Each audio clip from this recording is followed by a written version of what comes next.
할렐루야. 오늘도 주의 전에 오신 여러분들을 사랑하고 축복합니다. 제가 좀 참고로 말씀드리면 제가 좀 이제 허리가 너무 안 좋아서 지금도 정말 너무 아픕니다. 정말 눈물이 날 정도로 지금 너무 아픈데 제가 혹 말씀을 전하다가 그러더라도 좀 이해해 주시고 또 여러분들이 말씀을 받아주시면 감사할 것 같습니다. 오늘 하나님께서 우리에게 주시는 말씀은 가정은 하나님 나라의 플랫폼이다라는 것입니다. 여러분, 이 플랫폼이라는 단어의 뜻을 혹시 아세요? 기초이자 기본이라는 것입니다. 여러분, 하나님의 나라는요, 이 가정에서부터 하나님께서 시작한다라고 우리에게 말씀하고 있는 부분입니다. 저는 가정의 달, 여러분들이 오늘 이 말씀을 하나님의 은혜 가운데 받으시고요. 또 이 말씀을 통해서 여러분들의 가정이 하나님의 귀한 믿음의 가정으로 다시 회복되는 놀라운 역사가 일어나기를 간절히 축원합니다. 여러분, 우리가 가정의 달을 이야기하게 되면요, 이 다음 세대를 이야기하지 않을 수가 없습니다. 그래서 오늘날 우리가 이 다음 세대를 보게 되면 여러분들은 어떻게 생각하세요? 여러분들의 자녀가 또는 여러분들의 또는 아들, 딸들이 지금 여러분들이 보시기에는 다음 세대가 맞는 것 같습니까? 이 믿음의 다음 세대가 돼야 되거든요. 근데 오늘날 많은 교회를 둘러보아도 또는 각 가정을 둘러보아도 이 믿음의 다음 세대가 돼야 될 자녀들이 도리어 다른 세대가 되어가는, 너무 가슴이 아프지만 그 사사기 말씀 가운데 등장한 그러한 안타까운 일들이 오늘날 우리의 가정과 교회에도 일어나고 있지 않은지를 우리가 반드시 점검해야 될 줄을 믿습니다. 오늘 본문은 신명기서 6장 말씀인데요, 이 신명기라는 말씀은 제 신자를 쓰고 있습니다. 하나님께서 말씀하신 것을 다시 쉽게 이야기하면 이야기해 주는 것입니다. 그게 바로 신명기 말씀이에요. 그래서 이 신명기 6장 말씀은요, 우리가 먼저 이 신명기 6장 말씀을 보기 전에 반드시 봐야 될 구절이 있습니다. 그게 뭐냐면요, 신명기 5장 27절 말씀인데요, 우리 신명기 5장 27절 말씀을 우리가 먼저 읽고 오늘 본문 속으로 들어가도록 하겠습니다.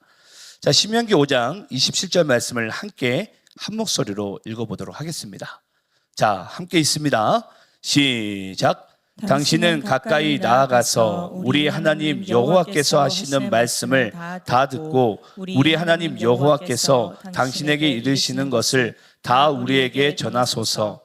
우리가 듣고 행하겠나이다 하였느니라. 여러분, 왜 신명기 6장 말씀을 보기 전에 신명기 5장 27절 말씀을 반드시 봐야 되냐면요, 이 신명기 5장 27절에 기록된 이 말씀은 그 내용 자체가 원래는 이게 40년 전의 이야기입니다. 그러니까 쉽게 이야기하자면 지금 이스라엘 백성들이 신명기 말씀을 듣는 장소는요, 모압 평지라는 곳인데요, 그 모압 평지는 어느 곳이냐면 바로 여리고성을 바로 앞둔 가나안 땅을 입성하기 전 바로 그 출입 문구에 있는 곳이 바로 모압 평지라는 곳입니다. 그 모압 평지에서 이 모세가요, 이스라엘 백성들에게 이 신명기 말씀을 그들에게 전해주고 있는데 그 이유가 있어요.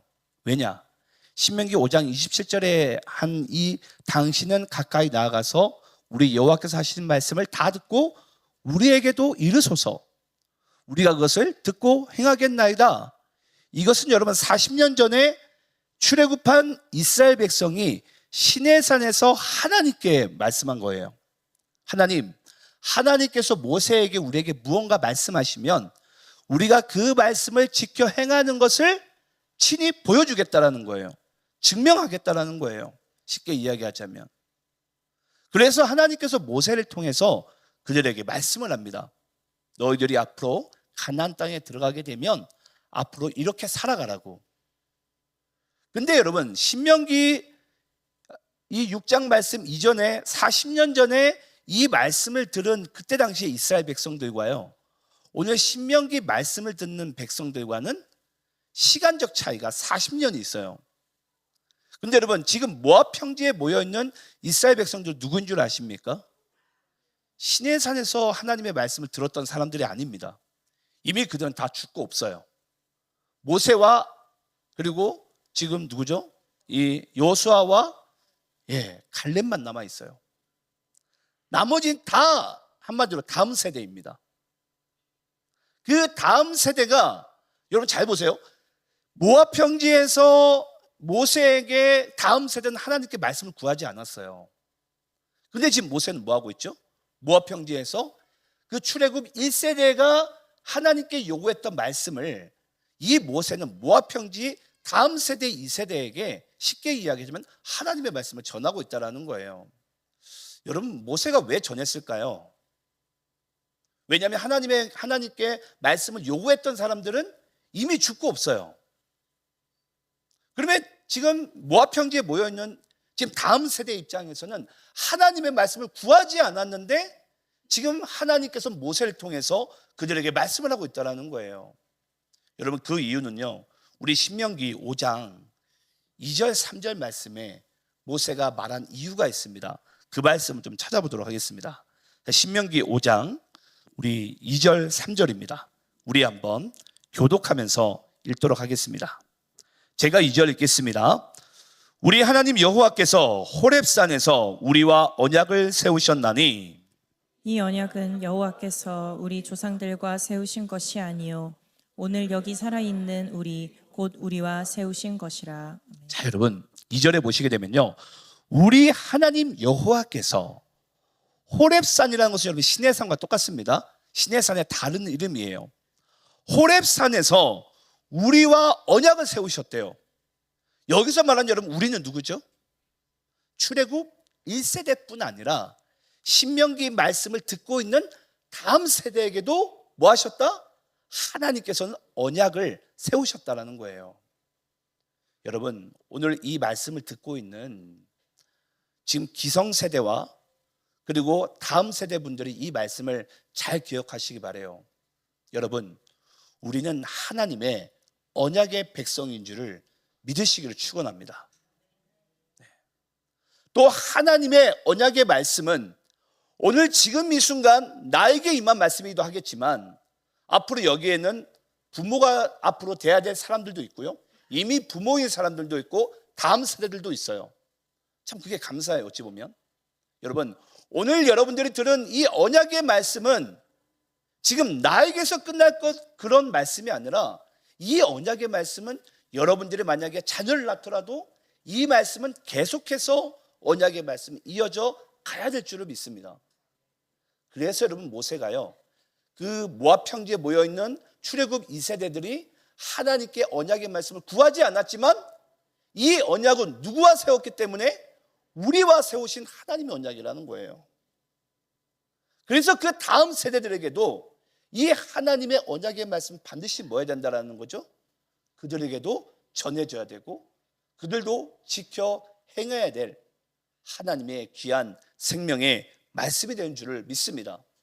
그래서 신명기 5장 3절에 보게 되면요, 이 언약은 여호와께서 우리 조상들과 세우신 것이 아니다, 출애굽 1세대와 세운 것이 아니라는 거예요. 뭐다? 오늘 여기 살아있는 바로 다음 세대인 너희들에게도 이 말씀은 그대로 세우신 말씀이라는 것을 하나님께서는 강하게 강조하고 있는 줄을 믿습니다. 쉽게 이야기하자면 여러분, 하나님의 언약의 말씀은요, 현재성이 있어야 됩니다. 현재성이. 제가 여러분들에게 한번 이런 질문을 좀 해주고 싶어요. 여기 부모님들이 계시고 앞으로 내가 부모가 돼야 될 분들이 계세요. 여러분들은 내 사랑하는 자녀들을 사랑하시죠? 그렇죠? 사랑하는 자녀에게 여러분들은 어떤 유산을 물려주고 싶습니까? 어떤 유산을 물려주고 싶으세요? 아니, 내 자녀가 어떻게 살아갔으면 좋겠어요? 저는 오늘 여기에 등장한 이 모세가요, 우리가 보기엔 그냥 모세가 하나님의 말씀을 지금 전하는가 보다 라고 이야기하고 있잖아요. 근데 여러분, 모세가 가나안 땅에 들어갈 수 있습니까? 모세는 여러분 가나안 땅에 못 들어갑니다. 자기가 가나안 땅에 못 들어감에도 불구하고 모세가 그 가나안 땅에 앞으로 들어가고 살아가야 될 그들에게 뭐라고 전하고 있는 거죠? 하나님의 말씀을 듣고 지켜 행하라는 거예요. 왜냐? 너희들은 하나님의 언약의 백성이라는 것을 하나님께서는 그들을 통해서 지금 강조하고 있는 줄을 믿습니다. 자, 본문 1절입니다. 자, 우리 함께 읽겠습니다. 시작. 이는 곧 너희의 하나님 여호와께서 너희에게 가르치라고 명하신 명령과 규례와 법도라. 너희가 건너가서 차지할 땅에서 행할 것이니. 여러분, 하나님께서요, 이는 곧 너희의 하나님 여호와께서 너희에게 가르치라고 명하신 명령과 규례와 법도라. 너희가 건너가서 차지할 땅에서 뭐하라? 행할 것이니. 여러분, 하나님께서 우리에게도 지금도 오늘 주일에도 말씀을 주고 계시잖아요. 그리고 가나안 땅에 들어갈 이스라엘 다음 세대들에게도 말씀을 주고 있어요. 여러분, 하나님께서 우리에게 말씀을 왜 주시는 거죠? 또 우리는 하나님의 말씀을 지켜 행해야 될 이유가 여러분 혹시 뭐라고 생각을 하십니까? 왜 하나님께서 우리에게 말씀을 주세요? 하나님께서 왜 우리에게 말씀을 지켜 행하라고 말씀을 하실까요? 그 이유가 뭐죠, 여러분? 우리 한번 따라서 해볼까요? 하나님께서 우리를 끝까지 책임지길 원하십니다. 저는 여러분들께 이렇게 말씀드리고 싶어요. 하나님께서 우리에게 말씀을 주신 이유는요, 하나님은 우리를 끝까지 지키기를 원하세요. 어느 누구 단 한 명도 하나님께서는 그 멸망의 자리 가운데 가기를 원치를 않으세요. 이런 예를 들으면 어떨까 싶어요. 여러분, 가나안 땅에 들어가서 사는 게 쉬울까요? 광야에서 살아가는 게 쉬울까요? 뭐가 더 쉽죠? 가나안 땅에 들어가는 게 사는 것이 쉽다고 생각을 하십니까? 여러분, 그렇지 않습니다. 광야에서의 삶이요, 훨씬 더 쉽습니다. 광야에서의 삶이 훨씬 더 믿음으로 하나님께 더 간절히 나아갈 수 있습니다. 가나안 땅엔 여러분 뭐가 있죠? 여러분, 광야는 진공 상태예요. 아무것도 없어요. 저는 광야를 제가 3번 갔다 왔거든요. 정말 아무것도 없어요. 정말 시내가 흐르는 곳은 아주 극소수에 불과해요. 오직 그것은 목자만 알고 있고 양들은 거기까지 찾아가지도 못합니다. 그런데 여러분, 왜 진공 상태에 있는 광야와 왜 가나안 땅의 삶에 있어서 왜 가나안 땅의 삶에서 우리가 하나님을 예배하고 믿는 것이 힘들죠? 그 이유가 뭐라고 생각을 하십니까? 여러분, 오늘날 다음 세대를 보시게 되면 돼요. 여러분, 우리나라가 1900년대 20세기죠. 20세기에는 여러분 전 세계 모든 교회들이 다 부흥하던 시기였습니다. 왜 그런 줄 아십니까? 교회 말고는 갈 곳이 없었어요. 교회 말고는 놀 곳도 없었어요. 아니, 먹을 것도 없었어요. 근데 오늘날 여러분 한번 우리 다음 세대 아이들을 잘 보시기 바래요. 그들이 요즘에는 과자를 받으려고 교회에 오나요? 안 옵니다, 여러분. 그들이 용돈 몇 푼 받으려고 교회에 안 옵니다. 아무리 그 아이들을 꼬셔도 오지 않아요. 왜냐? 그들은 어찌 보면은 이 가나안 땅의 문화, 오늘날의 여러분 이 문화를 잘 보세요. 교회를 가지 않아도 나를 만족시켜주고 나를 살려줄 것만한 것들은 너무나도 많습니다.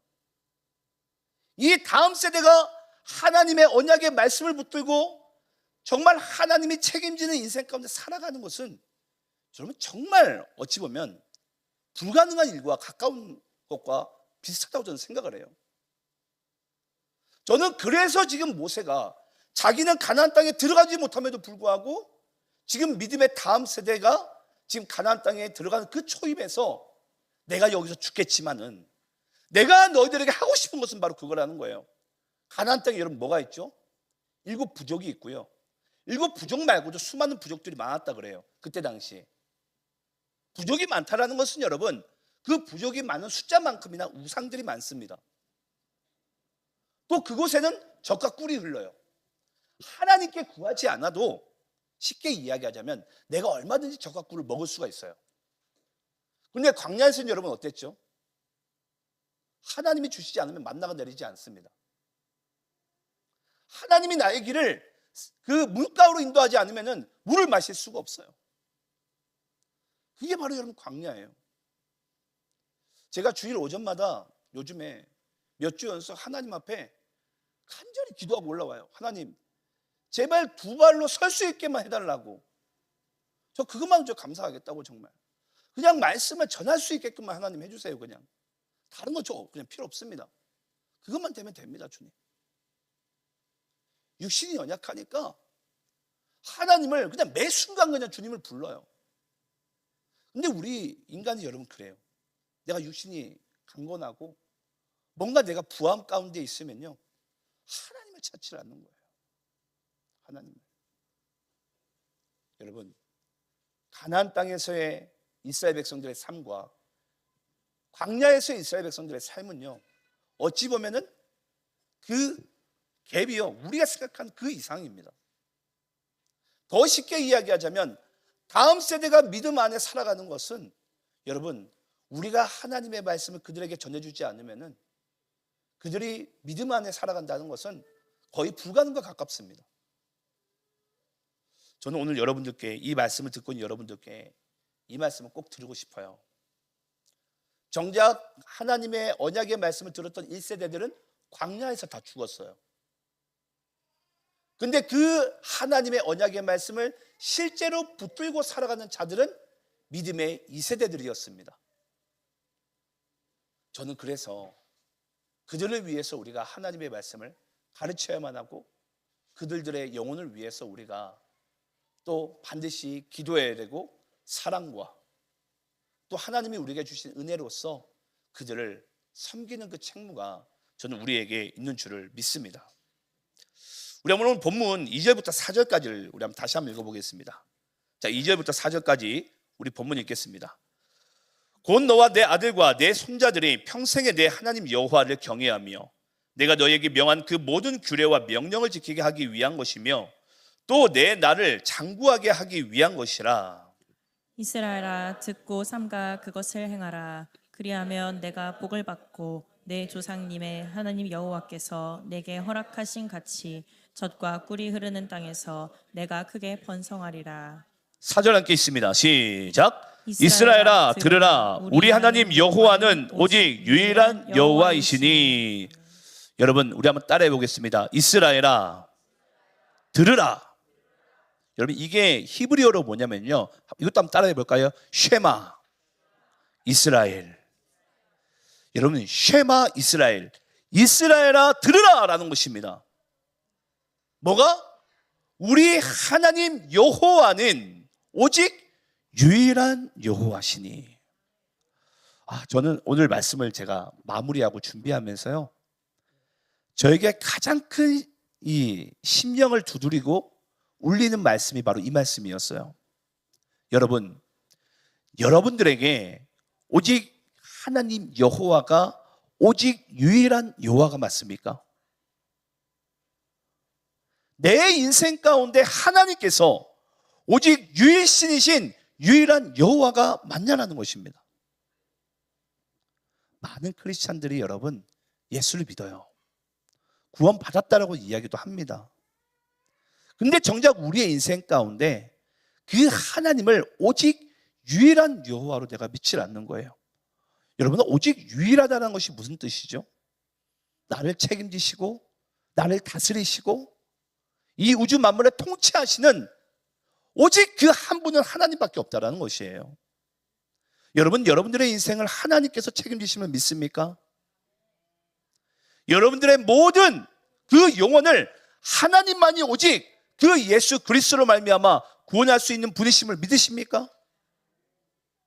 여러분, 이 사실을 내가 믿는다면 내 자녀는요, 그 신앙 가운데 살아갈 수밖에 없을 거예요. 그 부모에게 그 신앙이 있다면. 하지만 그 신앙이 여러분 가짜라는 것은 내 자녀를 보면 보여요. 내 자녀가 과연 오직 유일한 여호와를 믿고 있는지는 나를 보면 알고, 또 나의 이 믿음의 고백이 정말 사실이고 내가 진솔된 고백인 것은 내 자녀의 삶의 모습을 보면 압니다. 저는 그것이 오늘날 우리 신앙의 거울이라고 생각해요. 부모님들 잊지 마시기 바라요. 내 자녀의 모습은 내 신앙의 거울입니다. 그 자녀의 모습을 보면 내 신앙이 보여요. 그것을 위해서 우리는 하나님 앞에 우리가 다시 깨어나야 되고 다시 우리가 회복돼야 될 아주 중요한 근거가 됩니다. 그래서 하나님께서는요, 이 믿음의 사람들을 부르실 때는 한 사람을 부르지 않고 가정을 불러요. 가정을. 믿음의 가정을. 왜냐? 그 믿음의 가정이 하나님 나라의 바로 플랫폼, 기초가 되고 기본이 되기 때문입니다.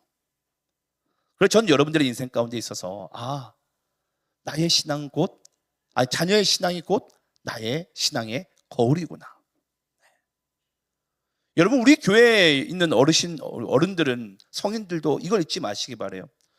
우리 교회 학교 아이들의 신앙은요, 또 우리의 거울이기도 해요. 그들을 보면서 우리의 신앙을 점검해 봐야 됩니다. 과연 나의 신앙이 지금 하나님 안에서 바르게 서고 있는지. 우리 5절 말씀을 좀 다시 한번 볼 텐데요. 5절에 보면 이렇게 말씀이 나옵니다. 너는 마음을 다하고 뜻을 다하고 힘을 다하여 내 하나님 여호와를 사랑하라. 여러분, 이렇게 말씀하신 이유는요, 이게 무슨 뜻인 줄 아십니까, 여러분? 너희들 나를 사랑해야 돼. 하나님께서 이렇게 말씀하는 것 같습니까? 아닙니다, 여러분. 이 말씀의 정확한 뜻은요, 하나님께서 우리를 사랑한다는 뜻이에요. 하나님이 우리를 사랑하지 않는데 하나님께서 어떻게 우리에게 이걸 말씀할 수 있습니까? 그 부모가 내가 믿음 가운데 살아가야지 내 자녀에게 여러분 공부하라고 할 수 있는 거 아니에요? 내가 믿음에 떠나 살고 내가 공부하지 않는 인생을 살아가고 있는데, 야, 공부 안 하고 뭐해? 너 커서 뭐가 될래? 여러분, 부모가 그렇게 살아가면요, 자녀는 자연스럽게 따라갑니다. 자연스럽게. 제가 어제 우리 양해문 아이들과 마지막 시간을 가졌거든요. 우리 박 집사님이 고급 레스토랑을 예약을 하셔가지고 세종을 다녀왔어요. 근데 거기에 있는 그 식당 사장님이 그런 이야기를 하는 거예요. 목사님, 우리 레스토랑에, 거기가 파인다이닝 하는 곳이에요. 가격은 상상에 맡기겠습니다. 목사님, 우리 식당에 남자가 5명이 온 건 처음이라고. 제가 그 얘기를 듣는데, 그렇구나. 그래, 파인다이닝 하는 레스토랑에 누가 남자가 5명이 갈까? 근데 여기서 또, 그리고 담임 목사님이 이 아이들을 데리고 우리 레스토랑에 온 것도 처음이래요. 근데 마지막으로 그 주인분이 이런 이야기를 하시더라고요. 목사님, 이 친구들이 항상 교회에서 사나 보죠? 그렇다고.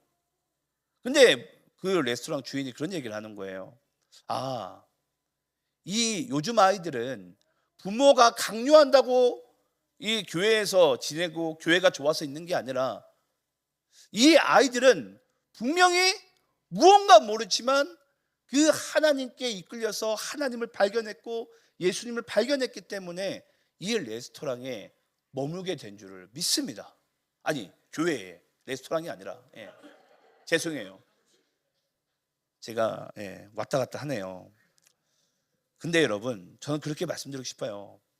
이 아이들을 보니까 참 부러워요. 제가 이번에 양해문하는 아이들에게 그 얘기 정말 많이 했거든요. 난 너희들이 부럽다. 예.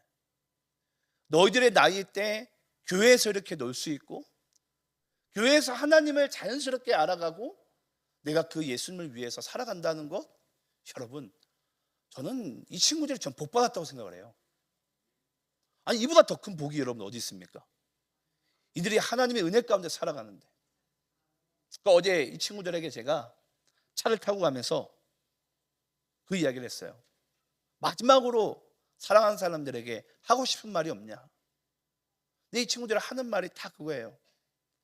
내가 예수 믿게, 또 교회에서 신앙생활할 수 있게 살게 해주신 우리 엄마에게, 특히 우리 조순덕 권사님의 이야기가 많이 나오더라고요. 할머니에게 감사하다고. 예. 마지막으로 하고 싶은 말이 뭐냐라고 얘기하니까 그 얘기를 하는 거예요. 예, 순덕 집사님, 전 성공한 인생인 줄 믿습니다. 예. 여러분, 그게 진정한 저는 한 인생의 성공이라고 생각을 해요. 나를 통해서 누군가가 예수님을 믿을 수 있고 알 수 있고 또 그렇게 살아갈 수 있다면, 여러분, 그것이 내가 어떤 드높은 빌딩을 쌓는 것보다, 내가 부와 명예를 얻는 것보다 더 귀하고 복되지 않겠습니까? 저는 그런 인생을 우리가 살아가기를 간절히 축원합니다. 마지막으로 6절부터 9절까지 읽고 마치도록 하겠습니다. 자, 6절부터 9절입니다. 자, 교독하면 있습니다. 오늘 내가 내게 명하는 이 말씀을 너는 마음에 새기고 내 자녀에게 부지런히 가르치며 집에 앉았을 때에든지 길을 갈 때에든지 누워 있을 때에든지 일어날 때에든지 이 말씀을 강론할 것이며, 너는 또 그것을 내 손목에 메어 기호를 삼으며 내 미간에 붙여 표로 삼고. 또 내 집 문설주와 바깥 문에 기록할지니라.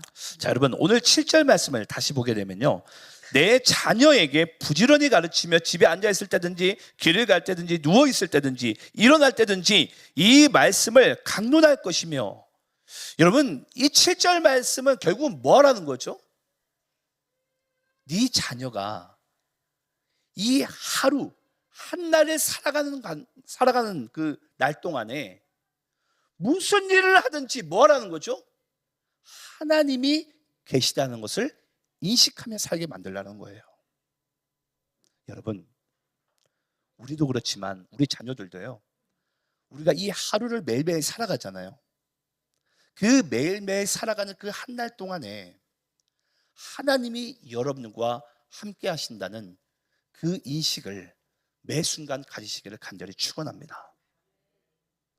그것이 바로 여러분, 내가 믿음 안에 신앙 안에 살 수 있는 전 유일한 길이라고 생각해요. 매 순간 하나님이 나와 함께 한다는 사실을 내가 믿는 거예요. 내가 그것을 또 강론하며 가르치는 거예요. 그런 여러분 인생을 우리가 하나님께 살아간다면 얼마나 복이 되겠습니까? 마지막으로 이 얘기만 하고 마치겠습니다. 여러분, 혹시 교회 학교가 언제부터 시작된 줄 아십니까? 교회에서 교회 학교가 시작된 때 언제부터인 줄 아세요? 바로 18세기 산업혁명 때부터 교회 학교가 시작됐다 그래요. 그전에는 교회에서 교회 학교가 없었다고 그럽니다.